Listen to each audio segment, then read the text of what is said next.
사무엘상 16장 1절로 23절까지인데요. 1절로 13절까지만 읽도록 하겠습니다. 사무엘상 16장 1절로 13절까지의 말씀. 여호와께서 사무엘에게 이르시되 내가 이미 사울을 버려 이스라엘 왕이 되지 못하게 하였거늘 내가 그를 위하여 언제까지 슬퍼하겠느냐. 너는 뿔에 기름을 채워 가지고 가라. 내가 너를 베들레헴 사람 이새에게로 보내리니 이는 내가 그의 아들 중에서 한 왕을 보았느니라 하시는지라. 사무엘이 이르되 내가 어찌 갈 수 있으리이까. 사울이 들으면 나를 죽이리이다 하니 여호와께서 이르시되 너는 암송아지를 끌고 가서 말하기를 내가 여호와께 제사를 드리러 왔다 하고 이새를 제사에 청하라. 내가 내게 행할 일을 가르치리니 내가 내게 알게 하는 자에게 나를 위하여 기름을 부을지니라.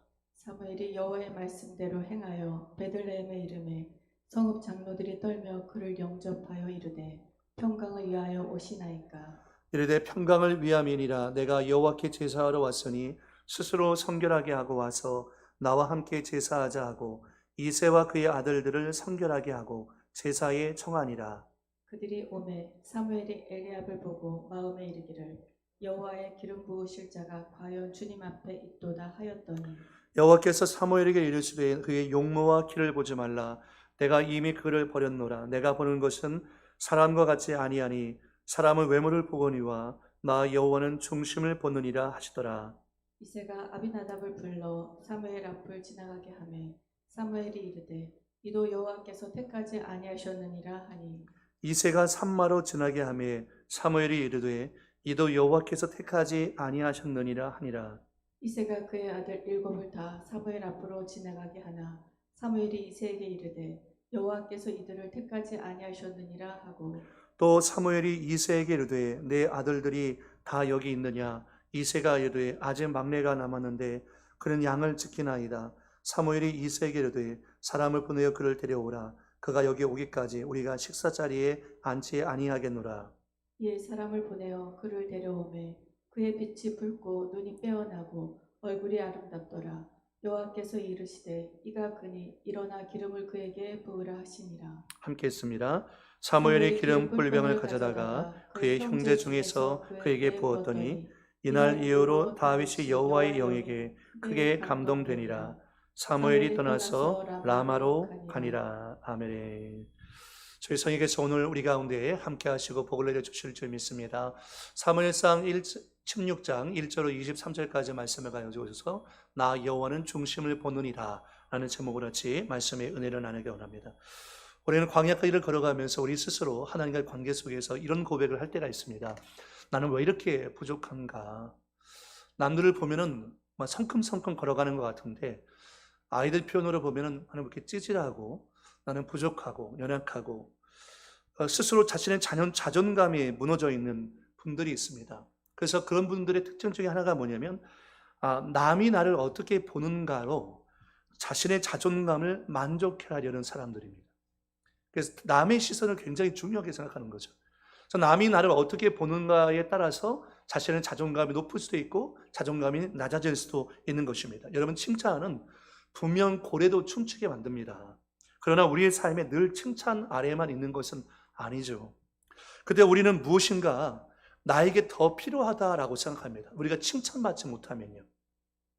내가 저것이 부족하기 때문에 저 사람들에게 칭찬을 받지 못하는 것이다 라고 생각하기 때문에 우리는 칭찬을 받기 위해서 무엇인가 채우기 위해서 열심히 살아가게 되어집니다.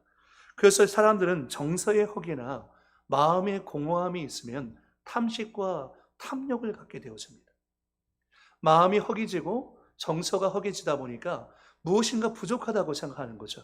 남에게 칭찬받고 싶은데 그래서 좋은 옷도 사고 싶고 좋은 미장원도 가고 싶고 좋은 것도 먹고 싶고 좋은 사람들, 예컨대 높은 자리에 있는 사람들과 교제할 때 마치 내가 높은 자리에 올라간 사람들처럼 생각하는 그런 사람들이 있다는 거죠. 여러분, 대중문화를 보거나 텔레비전 광고를 보게 되어지면 우리는 필요한 전부를 다 갖지 못했다라는 생각을 갖게 되어집니다. 그래서 아이들이 지금은 스마트폰이나 TV를 통해서 광고를 굉장히 많이 보고 유튜브에도 보면 광고가 굉장히 많이 뜨잖아요. 그러니까 광고를 볼 때마다 여러분 어떤 생각이 드세요? TV에서 홈쇼핑 광고를 보게 되어지면 처음에는 난 저거 필요 없어. 필요 없다고 생각하는데 쇼 호스트가 계속 말하는 것을 듣다 보면 나도 모르게 무슨 생각이 듭니까? 듣다 보니까 저거 나한테 필요한 것 같은데? 저거 내가 갖고 있으면 굉장히 내가 편리할 것 같은데? 저게 없으니까 내가 여태까지 부족했구나. 라는 생각이 들어진다는 거죠. 그래서 텔레비전 광고라든지 이런 매체를 통해서 우리가 자꾸 우리 스스로에게 삶에 부족한 게 있다, 너도 부족하다, 이것을 가져야 한다 라는 것을 TV 광고가 우리 가운데 끊임없이 말을 하고 있다는 것입니다. 그래서 여기에 우리가 속지 말아야 한다는 거죠. 여러분, 먼저 우리가 이 말씀을 통해서 대면하기 전에 복음 안에서 나 자신을 바라보는 그 믿음의 관점이 필요합니다. 세상의 관점이 아니라, 사탄이 주는 관점이 아니라, 마귀가 주는 관점이 아니라 복음 안에서 나를 바라보는 관점. 아까 우리가 찬양했던 것처럼 하나님 보시기에 우리는 어떤 존재입니까? 보배롭고 존귀한 존재입니다. 사람들의 말과 언어가 어떠하든지 간에 여러분은 하나님 보시기에 아들이신 예수님을 십자가에 내어줄 정도로 사랑한 보배롭고 존귀한 존재인 것을 복음 안에서 깨달을 수 있기를 축복합니다. 네, 정말 중요해요. 내가 먼저 복음 안에서 나를 바라보기 시작할 때 내 가족들을 복음 안에서 바라봅니다. 공동체 안에 있는 성도들과의 관계에서도 마찬가지죠. 우리가 성도들과의 관계에서도 왜 율법적으로 자꾸 바라보고 정죄하고 비난하고 판단합니까? 복음이 뭔지 몰라서 그런 거죠. 복음이 뭡니까? 죄인인 나를 위해서 예수님께서 죄 없으신 그분이 물과 피를 쏟으시고 대속의 피 흘림을 하신 거 아닙니까? 그럴 정도로 우리가 죄인이었고 그럴 정도로 우리가 하나님께 사랑받는 존재라는 거죠. 하나님께서 사랑하는 자가 나라면 우리 가족도 공동체 안에 있는 성도와 성도들도 하나님의 집중적인 사랑을 받고 있는 보배롭고 존귀한 자인 것을 여러분 우리가 인정해야 할 줄 믿습니다. 이 복음 안에서 나를 바라볼 때 하나님은 우리의 영혼만 구원한 것이 아니라 우리의 정죄의식과 비교의식, 세속적 세계관에서도 우리를 구원해 주셨다는 거죠. 사도 바울이 비록 감옥에 갇혀 있었습니다. 그러나 그의 마음 가운데 복음 안에서 나를 바라보고 있었죠. 여러분, 우리 스스로가 만약에 감옥에 갇혀 있다면 우리는 아마 자기를 학대하고 내 꼴이 뭐냐라고 하면서 아마 원망하고 자신의 삶을 한탄했을 것입니다. 근데 바울은 감옥에서조차 기쁨을 얘기해요. 왜 그렇습니까? 복음 안에 있는 나를 발견했기 때문입니다. 그러면서 빌립보서 4장 12절 이하에 나는 비천에 처할 줄도 알고 풍부에 처할 줄도 알아. 모든 일, 곧 배부름과 배고픔과 풍부와 궁핍에도 처할 줄 아는 일체의 비결을 배웠노라. 내가 능력 주시는 자 안에서 내가 모든 것을 할 수 있는. 여러분, 여기서 내게 능력 주신다 안에서 모든 것을 할 수 있다고 했는데 여기서 말하고 있는 능력은 뭐라고 했습니까? 초인적인 능력이 아니라 이것은 자족의 능력이라고 했죠. 복음 안에서 있는 사람은 자족할 줄 아는 능력이 있습니다. 그래, 원래 나는 이 땅에 올 때 아무것도 없이 왔어. 나는 영원한 형벌 가운데 지옥에 갈 수밖에 없는 존재였어. 그러나 아버지 하나님께서 아들이신 예수님을 통해서 나를 구원해 주시고 보배롭고 존귀하게 여겨주셨고 하나님을 아버지라 부를 수 없는 내가 하나님을 아버지라 부를 수 있는 존재가 되었어. 이 감옥에 있다 할지라도 내 안에 있는 이 기쁨을 빼앗아갈 수 없어. 여러분, 그렇죠? 마귀가 우리의 환경을 빼앗아갈 수 있으며 때로는 재정을 빼앗아갈 수 있어요.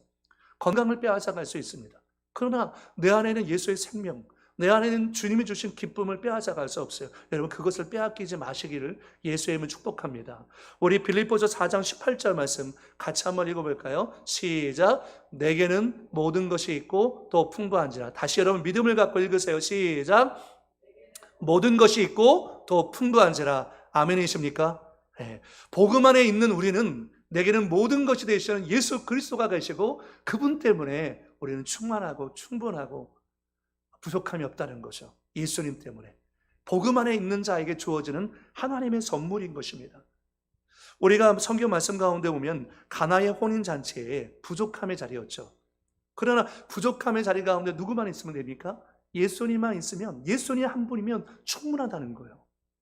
오늘 우리 가정에, 우리 공동체 가운데 예수님 한 분이면 충분합니다. 우리가 예수님 한 분으로 만족하지 못하니까 자꾸 세상이 기웃기웃대는 거예요. 세상을 기웃기웃대는 거예요. 오늘 저와 여러분이 복음 안에서 진정 예수를 만남으로 복음 안에서 그분으로 만족하고 그분으로 충분하다는 믿음의 고백을 할 수 있기를 바랍니다. 오늘 본문을 통해서 하나님은 부족한 자도 얼마든지 사용하실 수 있다라는 메시지를 우리에게 주시고 계십니다. 우리가 내 지혜와 내 능력만 바라보고 내 부족함만 바라보면 하나님이 절대로 나 같은 자를 쓰실 수 없어. 저는 언어 표현 가운데 절대로라는 말을 좋아하지 않습니다. 이 절대로라는 표현은 나도 모르게 쓰잖아요. 그런데 이 절대로라는 말을 쓰면 하나님의 개입의 여지를 막는 거잖아요. 그렇죠? 그러니까 하나님은 얼마든지 불가능한 상황 속에서도 개입하실 수 있고 여러분의 삶 속에서 역사하실 수 있는 분이기 때문에 그분이 일하실 수 있도록 삶의 자리를 제공해 드려야 되는 거죠. 모세가 그랬습니다. 출애굽기 말씀 가운데 보면 3장 11절에 모세가 하나님께 아뢰되 내가 누구이게, 우리는 이런 표현을 많이 씁니다. 내가 누구이게. 아유, 내가 뭐라고. 바로 이게 가며 이스라엘 자손을 애굽에서 인도하여 내리이까. 4장 1절에도 모세가 대답하여 이르되 그러나 그들이 나를 믿지 아니하며, 모세를 믿고 안 믿고는 중요한 것이 아니죠. 즉 모세를 보내는 것은 하나님이 보내고 있는 것입니다. 또 10절 말씀에도 모세가 여호와께 아뢰되 오 주여 나는 본래 말을 잘 하지 못하는 자니이다. 주께서 주의 종에게 명령하신 후에도 역시 그러하니 나는 입이 뻣뻣하고 혀가 둔한 자니이다. 여러분, 능력이 없는 것이, 말을 잘 하지 못하는 것이 주님이 우리를 사용하지 못하는 조건이 될 수 있습니까? 어떤 환경, 어떤 조건도 하나님께서 우리를 사용하지 못하는 조건이 되어줄 수 없습니다. 그분이 사용하겠다고 하시면 우리는 쓰임받을 수 있다는 거죠. 우리 그래서 예전에 하나님을 경험하는 삶을 하면서 3가지 믿음의 고백했었죠. 기억나십니까? 하나님은 선하십니다. 하나님의 뜻은 항상 최선입니다. 하나님은 전지하십니다. 하나님의 인도하심은 항상 옳습니다. 하나님은 전능하십니다. 하나님은 나로 하여금 하나님의 일을 행하게 하실 수 있습니다. 그것은 내가 능력이 전능이 아니라 우리를 부르신 하나님께서 전능하신 분이기 때문입니다. 우리는 믿음으로 나의 부족함에 집중하는 것이 아니라 하나님의 전능을 붙잡고 나가는 것이 너무 중요하다는 거죠. 하나님의 아버지의 마음을 작곡한 박용주 씨라는 분이 있습니다. 이분이 이제 그 질그에서 담긴 보배라는 곡도 이제 쓰셨는데요. 이분이 자신의 삶의 부족함과 무기력함을 깨달으면서 이렇게 고백했습니다. 무력감은 그리스도를 붙잡는 재료이다. 무력감은 느끼기 싫지만 느끼지 않을 수 없는 것이고 느껴야 하는 것이다. 그래야 우리는 그리스도를 의지한다. 하나님은 그렇게 우리를 이끄신다. 우리가 질그릇 같아서 문제가 아니라 질그릇 같은 존재임을 몰라서 문제이다. 애굽 왕자 모세는 자신의 힘과 열정으로 동족들을 구원할 수 있을 줄 알았다. 그러나 그는 살인자로 광야로 도망가야 했다. 하나님께서 힘을 빼신 것이다. 광야에 내모시고도 하나님은 여전히 모세에게 지나치게 힘이 들어갔다고 생각하셨다. 그래서 40년 동안 그대로 두셨다. 하나님께서 모세를 다시 부르셨을 때 모세는 완전히 힘이 빠져있는 상태죠. 그래서 주님이 사용하시도록 자신의 삶을 내어놓을 수밖에 없다는 것입니다. 여러분, 하나님께서는 자신이 질그릇이라는 사실을 모르는 왕자 모세는 필요 없습니다. 영웅 모세는 필요 없습니다. 하나님은 금강석을 부르시는 것이 아니라 하나님은 질그릇과 같은 여러분을 부르셔서 여러분 안에 보배이신 예수를 담아 하나님의 도구로서 저와 여러분을 사용하기 원한다는 거죠. 나의 무력함을 알기 때문에 하나님의 전능함을 신뢰하고 믿음으로 의지할 수 있는 사람, 그 사람을 하나님께서 부르시고 사용하신다라는 것을 말씀하고 있습니다. 이것이 하나님의 선택의 의외성이죠. 오늘 말씀에 이 하나님의 선택의 의외성이 또 나옵니다. 본문 말씀 사무엘상 16장은 우리가 굉장히 잘 알고 여러 번 설교로도 들었던 말씀입니다. 이제 하나님께서 사울 왕을 왕으로 세운 것을 후회하시고 다른 자에게 하나님께서 기름 부어서 이스라엘의 주권자로 세우려고 하셨습니다. 그래서 사무엘에게 말씀하시죠. 16장 1절 말씀에 여호와께서 사무엘에게 이르시되 내가 이미 사울을 버려 이스라엘 왕이 되지 못하게 하였거늘 내가 그를 위하여 언제까지 슬퍼하겠느냐. 너는 뿔에 기름을 채워 가지고 가라. 내가 너를 베들레헴 사람 이새에게로 보내리니 이는 내가 그의 아들 중에서 한 왕을 보았느니라 하시는지라. 하나님께서 이새의 8명의 아들 가운데 한 사람에게서 왕죄, 왕제, 하나님께서 왕으로 선택한 사람을 하나님께서 주권적인 은혜 가운데서 보셨다라는 것을 말씀하고 있는 것입니다. 그래서 사무엘이 순종하고 이새의 집으로 가게 되어집니다. 혹여 사울 왕이 알면은 이것 때문에 분노하고 자기를 죽일까, 이 사무엘이 예배를 드리러 간다라고 얘기하면서 그건 거짓말이 아니니까요. 예배를 드리러 간다고 하면서 여호와의 말씀대로 행하여 베들레헴에 있는 이새의 집으로 가게 되어집니다. 그리고 이 이새의 가족 가운데 아들들을 이제 직접적으로 보기 시작하는데요. 첫째 아들이었던 엘리압이 나오기 시작합니다. 그런데 사무엘이 그 아들을 보자마자 어떻게 했습니까? 엘리압의 그 외모를 보고서 너무 잘났다는 거죠. 하나님께서 왕을 선택하려면, 왜냐하면 종전에 사울 왕도 모든 사람들보다 키가 굉장히 큰 사람이었어요. 사울이 잘생긴 사람이었거든요. 외모가 훌륭한 사람이었어요. 그래서 이 사무엘이 봤을 때 엘리압을 보고서 야, 하나님께서 왕을 세운다면 여호와의 기름 부으실 자가 과연 내 앞에 있구나, 이런 표현을 쓸 정도로 엘리압이 훌륭한 외모를 갖고 있는 사람이었던 거죠. 그러나 하나님의 판단은 사무엘의 판단과 달랐던 것입니다.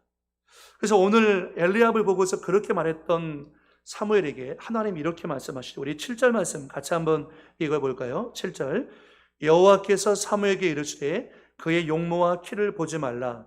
내가 이미 그를 버렸노라. 내가 보는 것은 사람과 같지 아니하니 사람은 외모를 보거니와 나 여호와는 중심을 보느니라 하시더라. 다시 한번 보게요. 지금 하나님께서 사무엘에게 뭐라고 말씀하십니까? 여호와께서 사무엘에게 이르시되 그의 용모와 뭘 보지 말라고요? 키. 근데 원문에는 이 키가 겉모습이라고 되어 있어요. 겉모습. 그러니까 그의 용모와 겉모습, 외모를 보지 말라는 거예요. 내가 이미 그를 버렸다. 선택하지 않았다는 거죠. 내가 보는 것은, 하나님께서 보는 것은 사람과 같이 아니하니 사람은 외모, 히브리어로 아인이라고 되어 있어요. 아인. 이 아인은 육신적인 눈을 의미합니다. 육신적인 눈. 내가 보는 것은 사람과 같지 아니하니 사람은 외모, 아인, 육신적인 눈으로 보지만 나 여호와는 중심, 히브리어로 레브라고 있습니다. 레브, 마음이란 뜻인데요. 나 여호와는 마음을 본다라고 말씀하고 있는 거죠. 그러니까 우리가 사람을 볼 때 항상 우리는 겉모습을 보고서 판단할 때가 많습니다. 그러다 보니까 우리의 판단이 실수가 많을 때 많아요. 왜냐하면 우리는 편견과 선입견이 있기 때문이죠. 우리의 육신적인 눈의 시야의 한계를 보기 때문에 우리는 이 한계 가운데 머물러 있을 때가 참 많이 있죠. 우리 성도님들, 권사님, 우리 자녀분 가운데 이제 결혼 정년기를 앞두고서 이제 배필을 구하고 계신 분들도 있을 거예요. 저는 여러분의 눈이, 영적인 눈이 열려서 겉모습이 아니라 하나님 주시는 마음으로 마음을 볼 수 있게 축복합니다. 왜 그러냐면 우리 육신의 한계가 있잖아요. 우리는 그냥 뭐 그 사람의 가문, 그 사람의 학력, 그 사람의 외모, 이런 것들을 보고서 그냥 1차원적인 평가를 할 수밖에 없어요. 근데 하나님은 그 사람의 인생 전체를 보시잖아요. 지금의 모습을 보시는 거 아니라 하나님 나중의 모습까지 보시기 때문에 우리의 기준보다 하나님의 기준이 더 옳고 맞다라는 것을 말하고 있는 것입니다. 사람의 기준보다 하나님의 기준이 옳다는 거죠. 고린도전서 1장 26절 이하의 말씀 가운데 보면 형제들아 너희를 부르심을 보아 육체를 따라 지혜로운 자가 많지 아니하며 능한 자가 많지 아니하며 문벌 좋은 자가 많지 아니하였더라. 그러나 하나님께서 세상에 미련한 것들을 택하사 지혜 있는 자들을 부끄럽게 하려 하시고 세상에 약한 것들을 택하사 강한 것들을 부끄럽게 하려 하시며 하나님께서 세상에 천한 것들과 멸시받는 것들과 없는 것들을 택하사 있는 것들을 폐하려 하시나니 이는 아무 육체도 하나님 앞에서 자랑하지 못하게 하려 하심이라. 하나님이 제일 싫어하는 것 중에 하나가 뭡니까? 자신의 육체적인 조건을 자랑하는 거 하나님이 싫어하십니다. 기드온의 300 용사 가운데도 하나님 말씀하신 것처럼 스스로 자긍하면서 자만심에 빠져서 교만해서 우리의 군사의 숫자가 이겼고 내가 출신이 좋아서 내가 배경이 좋아서 내가 재물이 많아서 내가 능력이 많아서 이겼다고 말하는 것 하나님 별로 좋아하지 않습니다. 그렇게 하면 하나님께 영광을 돌리지 않아요. 그래서 하나님 차라리 어떤 자를 선택하시는 거예요? 약한 자, 천한 자, 이런 사람들을 선택하셔서 아무 육체도 하나님 앞에서 자랑할 수 없도록 만드는 것이 하나님의 지혜다, 하나님의 선택의 의외성이다라는 것을 말씀하고 있는 거죠. 그래서 여러분 26절 말씀 가운데 보면 형제들아 너희의 부르심을 보라. 고린도 교회 성도들의 구성원들을 얘기하고 있는 거예요. 고린도 교회 성도들의 구성원을 딱 보니까 육체를 따라 지혜로운 자가 많지 않다는 거예요. 고린도 교회 성도들의 구성원이. 잘나고 똑똑한 사람들은 교회에 오지 않았다는 거죠. 스스로 부족하고 하나님의 은혜 없이는 살아갈 수 없는 자가 교회에 나온다는 거예요. 저는 예배도 마찬가지라고 생각합니다. 하나님의 은혜를 아는 자가 예배에 참여한다고 생각해요. 하나님의 은혜를 구하는 자가 기도한다고 생각해요. 그런데 오늘 육체를 따라라는 이 표현이 뭐냐면 이 구절을 번역 성경에서 다양하게 번역해요. 뭐라고 번역하냐 하면 육체를 따라를 현대인의 성경에서는 인간적으로 볼 때, 우리 이런 표현 많이 쓰죠. 야, 인간적으로 볼 때 이런 표현들을 많이 씁니다. 야, 인간적으로 우리는 인간의 기준으로 볼 때, 육체를 따라 볼 때라는 거죠. 공동번역 성경에서는요, 세속적인 견지에서 볼 때라고 번역합니다. 육체를 따라를 공동번역에서는 세속적인 견지에서 볼 때, 쉬운 성경에서는 세상의 표준으로 볼 때라고 번역합니다. 세상의 표준으로 볼 때. NIV 영어 성경에서는 인간적 기준으로라고 표현합니다. 그러니까 육체를 따라라는 것은 뭐냐면 인간적 기준으로, 세상적 표준으로 볼 때 너희 가운데 지혜로운 사람이 많지 않다라는 것을 얘기합니다. 여러분, 우리가 무엇인가를 판단하고 평가할 때 인간적으로, 인간의 기준으로, 세상적 표준으로 평가하고 판단할 때가 많습니다. 우리는 그러면 안 됩니다. 우리는 말씀의 기준에 서서 사람을 바라보고 환경을 바라보고 나 자신도 내 가족도 공동체도 바라봐야 하는 것입니다. 이 믿음의 시선이 회복되어져야 되는 거죠. 아까 말씀드렸던 것처럼 이것을 일컬어서 하나님의 선택의 의외성인데요. 이 하나님의 선택의 의외성은 하나님의 사랑과 하나님의 계획을 담아내고 있는 거예요. 그러니까 가장 연약한 자를 들어 사용하신다? 이것은 하나님의 선택의 의외성이죠. 그런데 거기 안에는 하나님의 사랑이 들어있고요, 하나님의 섭리와 계획이 들어있다는 거예요. 그러니까 너무 감사할 수밖에 없다는 거죠. 사무엘상 16장 6절 말씀 가운데 그들이 오매 사무엘이 엘리압을 보고 마음에 이르기를 여호와의 길을 부으실 자가 과연 주님 앞에 있도다. 그러니까 이 사무엘이 탄성을 지르면서 과연 주님 앞에 있구나 라고 얘기했겠죠. 근데 엘리압 아니라는 거죠. 그 다음 아들이 옵니다. 계속해서 옵니다. 7번째 아들까지 섰는데도 불구하고 하나님의 음성은 아니라는 거예요. 아니라는 거예요. 그래서 사무엘이 이제 물어보는 거죠. 더 없냐라는 거예요. 더 없냐? 아들이 이게 다냐? 라고 했더니 그제서야 이새가 얘기하는데 하나가 더 있는데 지금 양을 치고 있다는 거예요. 사무엘이 얘기합니다. 그 아이가 오기 전까지는 내가 우리와 함께, 당신들과 함께 식사 자리에 앉지 않겠다 라고 얘기합니다. 그리고 마침내 다윗이 옵니다. 다윗이 옵니다. 그리고 12절 말씀 가운데 같이 한번 읽어볼까요? 12절 시작. 이에 사람을 보내어 그를 데려오매 그의 빛이 붉고 눈이 빼어나고 얼굴이 아름답더라.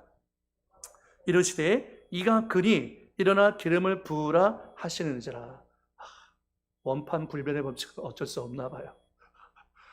그러니까 형들이 너무 잘났기 때문에 다윗도 외모적인 부분에서는 뭐 빠질 것이 없죠. 빠질 것이 없죠. 그러나 하나님께서 보셨던 것은 다윗의 외모가 아니라 다윗의 마음, 다윗의 중심을 봤던 것입니다. 그래서 저는 어렸을 때 다윗을 참 좋아했어요. 왜 다윗을 좋아했냐면 다윗과 하나님과의 관계 속에서 이 영적 친밀함을 너무 부러워했기 때문에 그래요. 다윗은 들에서 양을 칠 때도 원망하고 막 짜증내면서 막 왜 형들은 일 안 시키고 나만 일 시키냐 하면서 불평하면서 일하지 않았던 것 같아요. 다윗은 양을 치면서 오히려 그것을 하나님과 교제를 나눌 수 있는 절대 침묵과 고독의 시간으로, 광야의 시간으로 삼았던 거죠. 그래서 광야에서 다윗이 얼마나 시편을 많이 지었어요.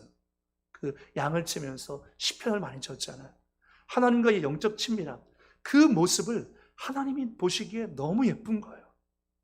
그 모습이 너무 사랑스러운 거예요. 하나님은 수많은 사람들이 있지만 하나님께 예배하고 기도하고 하나님을 의지하고 찾는 자를 바라보실 때에 예뻐하시고 기뻐하시고 그 사람을 사랑하시는 거예요. 하나님 없이는 살아갈 수 없기 때문인 거죠.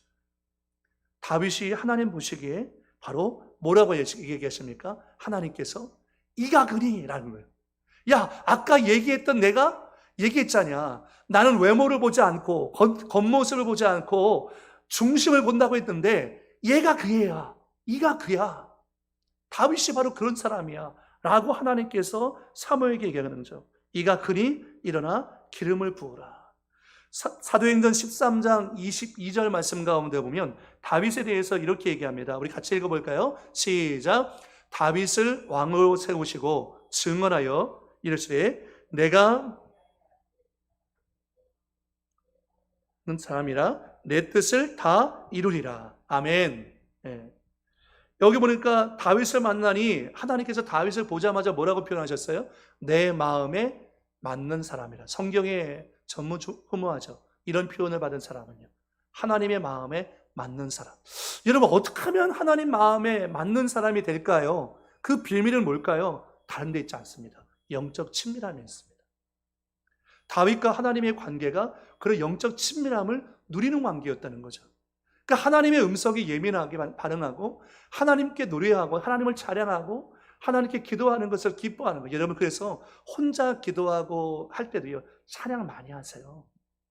찬양 집에서도 그렇고 교회에 오셔서 기도하실 때도 그렇고 찬양하면서 하나님의 은혜를 구하면서 바라보며 나가는 것이 굉장히 중요해요.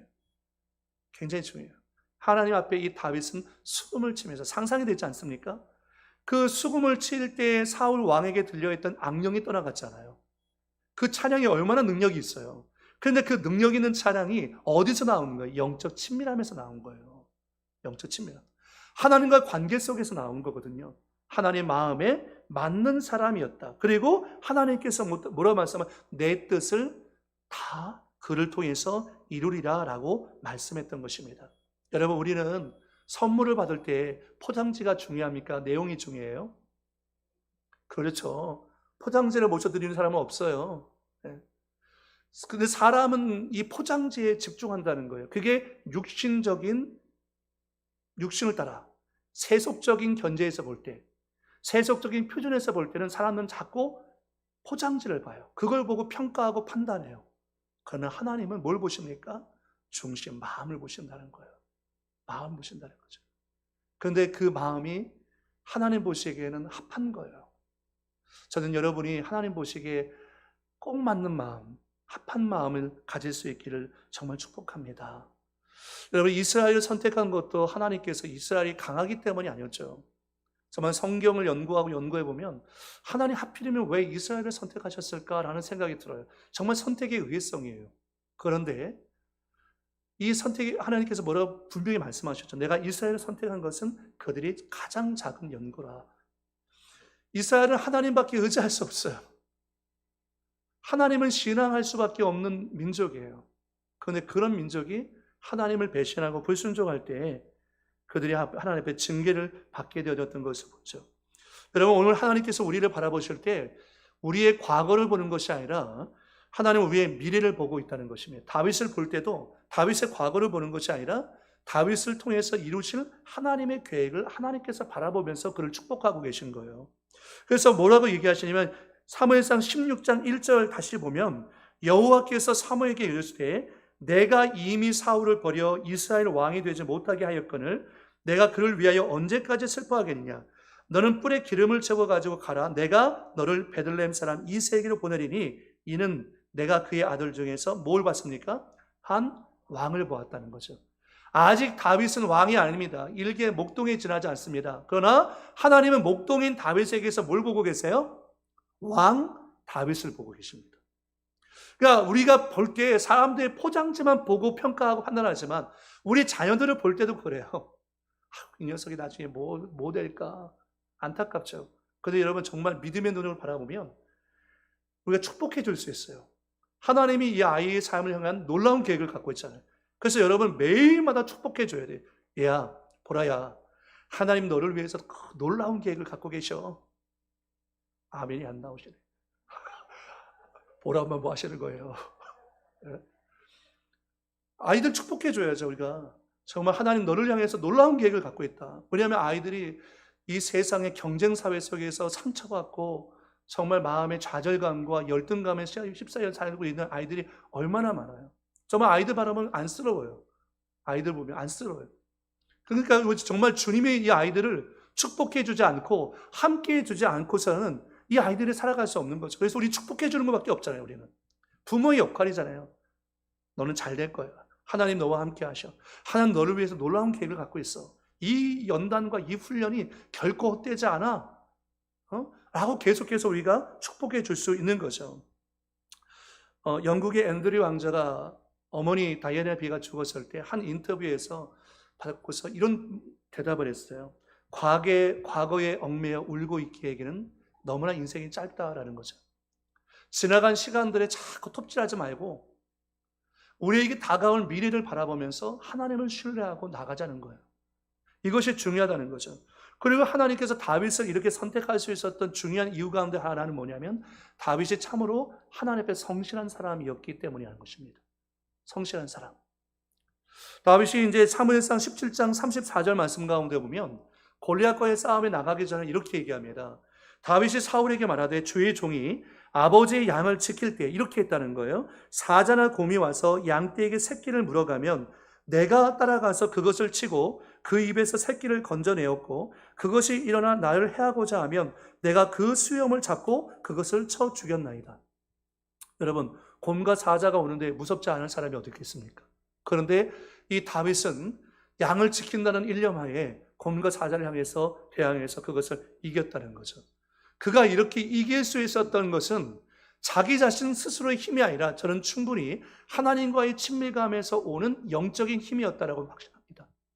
다윗이 수금을 켤 때 악령이 떠나가고 곰과 사자를 이길 수 있고 골리앗 앞에서 담대할 수 있었던 것은 그가 8번째 막내 아들이었음에도 불구하고 아무도 귀하게 여기지 않고 흔하게 생각할 수 있는 사람이라 생각한다 할지라도 하나님은 그를 특별하게 생각하시고 그에게 하나님의 성령의 은혜를 부어주셨던 거죠. 그래서 우리가 주목할 단어가 뭐냐면 13절이에요. 13절 말씀 같이 읽어보겠습니다. 13절 시작. 사무엘이 기름 뿔병을 가져다가 그의 형제 중에서 그에게 부었더니 이날 후로는 다윗이 여호와의 영에게 크게 감동되니라. 사무엘이 떠나서 라마로 가니라. 여기 중요한 말씀 나오죠. 다윗이 선택받은 것만으로 충분하지 않습니다. 그가 사명을 감당하기 위해서는 반드시 뭐 해야 됩니까? 성령의 충만함을 받아야 되는 것입니다. 성령의 조명, 성령의 감동, 성령의 충만함이 없이는 주님의 사명을 감당할 수가 없습니다. 지도자로 설 수가 없는 거죠. 다윗은 분명 하나님의 마음이 합한 자였습니다. 그는 마음이 겸손하고 지극히 적은 일에도 충성하며 인내하고 기다리는 사람이었어요. 그러나 이것만으로는 하나님의 일을 하기에는 충분하지 않다라는 거예요.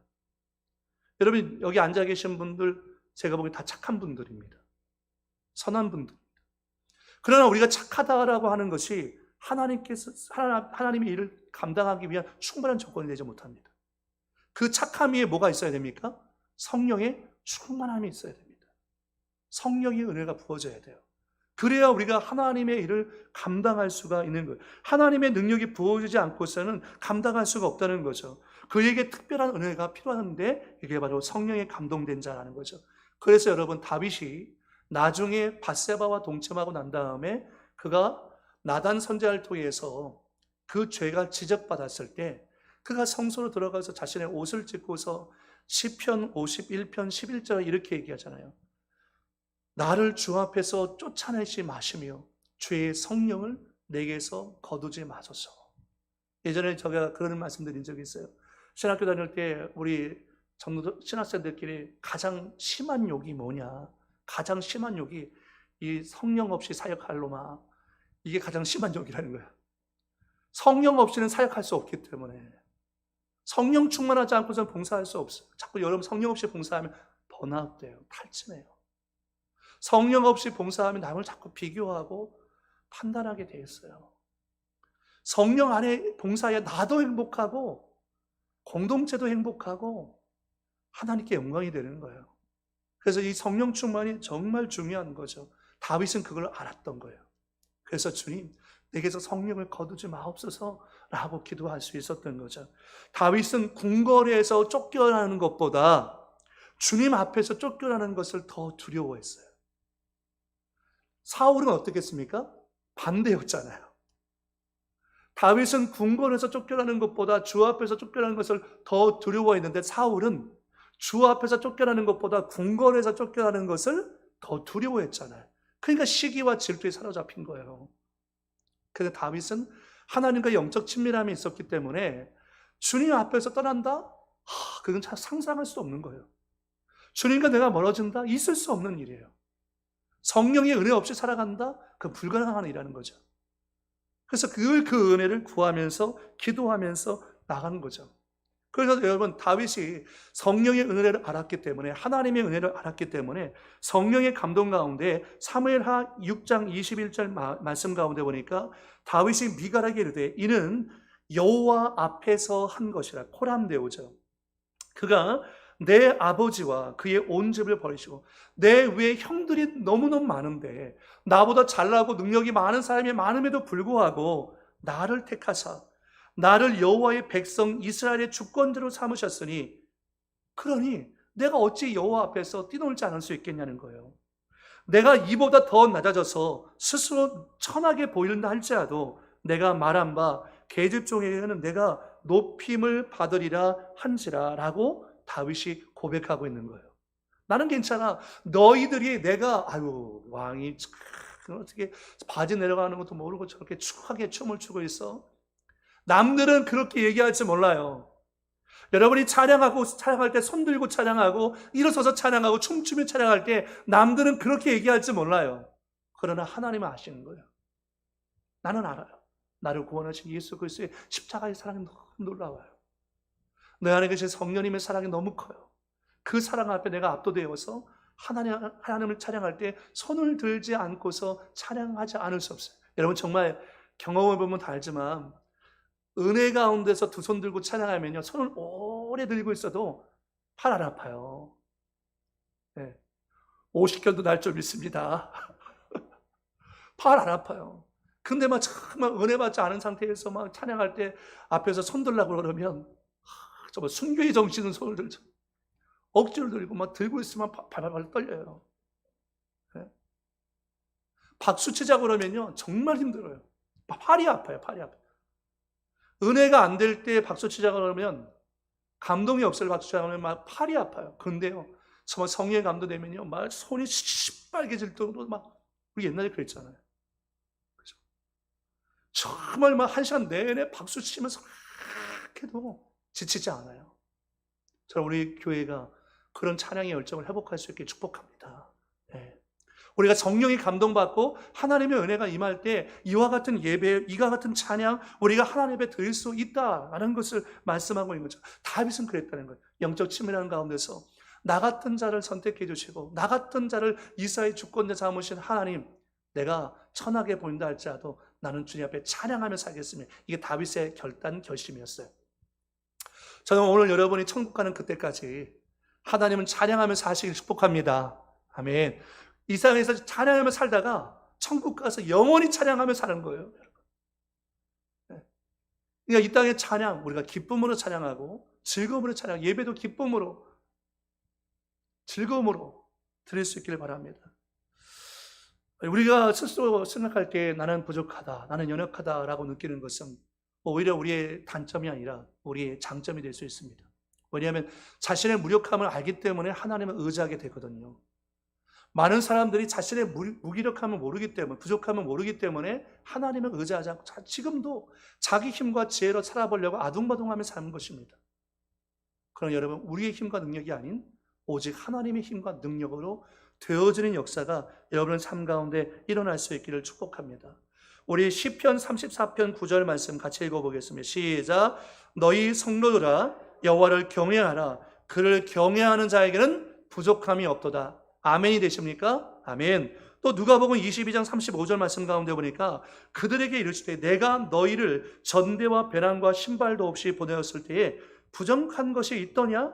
이르되 없었나이다 라고 얘기합니다. 또 요한복음 6장 7절 말씀에 빌립이 대답하되 각 사람으로 조금씩 받게 할지라도 200데나리온으로 떡이 부족하리다 라고 얘기했지만 오병이어가 예수님 손에 전달되어서 예수님 축사하시고 나눠주기 시작할 때 부족한 게 있었습니까? 부족한 게 없었습니다.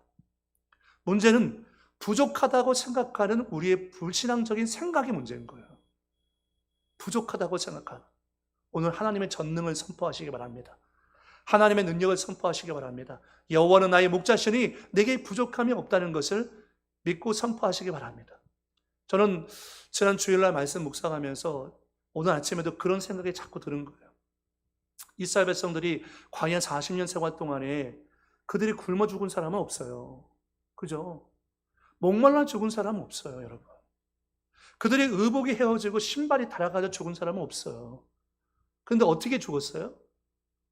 부족하다고 생각해서 불평하고 원망하는 사람들은 다 죽었어요. 그렇더라고요. 네. 하나님은 결국 우리를 광야를 걷게 하시고 승리하게 하시는데 우리가 부족하다고 불평하고 원망하면 그것이 우리 신앙을 넘어지게 만드는 장애물이 되어지더라고요. 그래서 여러분, 덜 염려하기가 아니라 하나님을 더 신뢰하기를 훈련하시기 바랍니다. 아멘. 네. 하나님을 더 신뢰하게. 하나님은 하실 수 있다는 거예요. 하나님은 여러분을 채워주실 수 있다는 거죠. 그 확신과 믿음을 갖고서 우리가 나가면 결국 승리하게 되어지는 역사가 일어날 줄 믿습니다. 기도하겠습니다. 살아계신 아버지 하나님, 은혜와 사랑을 감사합니다. 주님, 오늘 사무엘상 16장 말씀을 통해서 하나님의 선택의 의외성을 보게 됩니다. 사람들은 겉모습, 육체의 표준과 세속적인 견제와 육체의 기준으로 사람을 평가하고 판단하지만 하나님은 중심을 보신다고 했습니다. 마음을 보신다고 했습니다. 다윗은 하나님의 영적 친밀함을 누리는 하나님의 마음에 합한 사람이었습니다. 아버지, 우리 순복음교회 모든 성도들이 하나님의 마음에 합한 사람이 되게 도와주옵소서. 우리가 세속적인 표준으로 인간적으로 사는 것이 아니라 하나님의 말씀으로 살게 도와주시고 하나님 보시기에 부끄럽지 않은 삶을 살아갈 수 있도록 인도해 주옵소서. 이스라엘 백성들이 광야 40년 생활 속에 아버지 굶어 죽은 사람 없습니다. 목말라서 죽은 사람 없습니다. 신발이 닳아서 죽은 사람 없습니다. 적이 많기 때문에 죽은 사람이 없습니다. 그들이 부족하다고 원망하고 불평할 때 그들이 광야에서 죽었던 것입니다. 아버지 하나님, 우리의 잘못되어 있는 습관들이 있다면 그것을 다 십자가에 못 박아버리게 도와주시고 덜 염려하기가 아니라 하나님을 더 신뢰하기를 훈련하게 도와주시어서 하나님은 전능하시고 하나님은 전지하시며 하나님은 선하신 분이라는 것을 우리가 선포하고 고백하면서 나아갈 수 있도록 인도하여 주옵소서. 주께서 우리의 성도들에게 이 큰 믿음을 허락해 주실 줄 믿사옵고 예수님의 이름으로 축복하며 기도드리옵나이다. 아멘. 우리 말씀을 생각하면서 주여 일창하고 기도하겠습니다. 주여, 전능하신 영원히 오신 아버지 하나님, 은혜와 사랑 감사합니다. 우리의 마음 가운데 말씀하시는 하나님의 음성을 듣기 원합니다. 성령의 은혜 가운데 우리가 온전히 세워지게 도와주시며 주님 앞에 영광 돌리며 주의 나라와 영광 위에서 온전히 쓰임받을 수 있는 아버지 우리의 10년들이 될 수 있도록 인도해 주시기 원합니다. 아버지, 주님을 의지합니다. 주님을 찬양합니다. 주님을 높여드립니다. 우리의 마음을 다하여 뜻을 다하여 정성을 다하여 내 주 하나님을 섬기며 사랑하며 나아갈 수 있도록 인도하여 주시기 원합니다. 오 성령님, 다윗이 하나님 마음에 합한 자였던 것처럼 우리도 하나님 마음에 합한 자가 될 수 있도록 인도해 주셔서 하나님 앞에서 부끄럽지 않은 삶을 살아갈 수 있도록 우리를 도와주시고 붙잡아 주시기 원합니다. 아버지 하나님, 우리가 세속의 욕심 가운데 빠져서 아버지 세상적인 표준으로 세속적인 표준으로 사는 것이 아니라 말씀의 기준을 삼아서 살아갈 수 있도록 인도해 주시기 원합니다. 하나님을 더 가까이 하기 원합니다. 아버지 더 성령님을 가까이 하기 원합니다. 하나님의 은혜를 구하기 원합니다. 더 성령님의 은혜를 구하기 원합니다. 아버지 하나님의 종을 성령에 충만하게 하여 주옵소서. 우리를 성령에 충만하게 도와주시옵소서. 말씀에 충만한 사람으로, 은혜에 충만한 사람으로, 믿음에 충만한 사람으로 아버지 우리를 사용하시고 도와주시기 원합니다. 아버지 성도들 한 사람 한 사람마다 더 주님 보좌 앞으로 가까이 나가기 원합니다. 하나님, 우리를 향해서 놀라운 계획을 갖고 계십니다. 하나님, 우리 순복음 우리 교회를 향해서 놀라운 계획을 갖고 계십니다. 우리 성도들을 향해서 놀라운 계획을 갖고 계십니다. 아버지 하나님의 섭리와 계획을 믿고 우리가 신뢰하면서 믿음으로 기도하며 나아갈 수 있도록 인도하여 주시어서 아버지 믿음이 없는 자가 되지 말게 도와주시옵시며 믿는 자가 될 수 있도록 아버지 인도하여 주시기 원합니다. 우리의 마음 가운데 예수의 생명 가운데 하나님 오늘 나타내서 와주시옵소서. 주님만을 기뻐하며 주께로 더 가까이 나아갈 수 있는 우리 될 수 있도록 인도하여 주시기 원합니다. 하나님 의지합니다. 주님 바라보며 낭망합니다. 예수 생명과 십자가의 사랑 가운데 우리가 온전히 세워질 수 있도록 인도하여 주옵소서. 아버지의 역사에 주옵소서. 아버지 하나님 우리를 붙잡아 주실 줄 믿습니다. 아버지의 역사에 주옵소서. 살아계신 아버지 하나님, 오늘 수요 말씀 예배로 나왔습니다. 이것은 하나님을 가까이 함으로 나온 것입니다. 아버지 다윗의 삶 가운데 하나님과 영적 친밀함이 있었기 때문에 하나님이 그를 보셨고 아셨고 그를 선택하셔서 사용하셨습니다. 하나님, 우리 삶 가운데 가장 중요한 것은 하나님과의 영적인 친밀함인 것입니다. 하나님께 예배하고 기도하고 찬양하는 것이 기쁨이 되게 도와주옵소서. 그래서 더 기도하고 싶고 더 예배드리고 싶고 더 찬양하고 싶은 신앙의 열정이 회복될 수 있도록 성령님 우리의 마음을 감화감동해 주옵소서. 아버지 다윗이 찬양할 때에 악령이 떠나간 것처럼 우리의 성도들이 찬양할 때에 흑암의 세력이 한 길로 왔다 7길 떠나가게 하여 도와주시고 질병이 치유되게 도와주시고 하나님의 놀라운 역사가 나타날 수 있도록 인도해 주시옵소서. 말씀과 기도로 찬양으로 거룩한 삶을 살게 도와주시옵시며 하나님 보시기에 합한 사람이 될 수 있도록 우리를 붙잡아 주옵소서. 가정과 자녀들을 주님 손에 맡겨드립니다. 하나님은 우리 순복음 은혜교회를 향해서 놀라운 계획을 갖고 계십니다. 하나님은 우리 성도들의 가정을 향해서 놀라운 계획을 갖고 계십니다. 우리가 하나님의 말씀 앞에 믿음으로 반응하고 순종할 때 하나님 분명히 우리 교회와 가정을 통해서 일하실 줄 믿습니다. 아버지와 우리 수모르게 모든 성도들이 예배 중심, 말씀 중심, 기도 중심으로 살아갈 수 있도록 감화감동하여 주옵소서. 주께서 함께 하실 줄 믿사옵고 예수님의 이름으로 축복하며 기도드리옵나이다. 아멘. 이제는 우리 주 예수 그리스도의 무한한 은혜와 아버지 하나님의 극진하신 사랑과 보혜사 성령님의 내주 감화감동 충만 인도 위로하심의 역사가 생명의 말씀을 붙잡고 믿음으로 나아가는 살아가는 모든 성도들의 가정생활 범사 위에 이제부터 영원토록 함께 있을지어다. 아멘.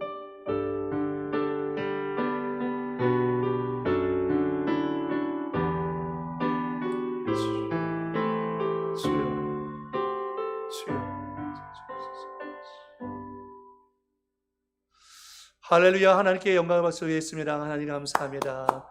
한 주간도 승리하시고 금요 성령 예배 때 뵙겠습니다.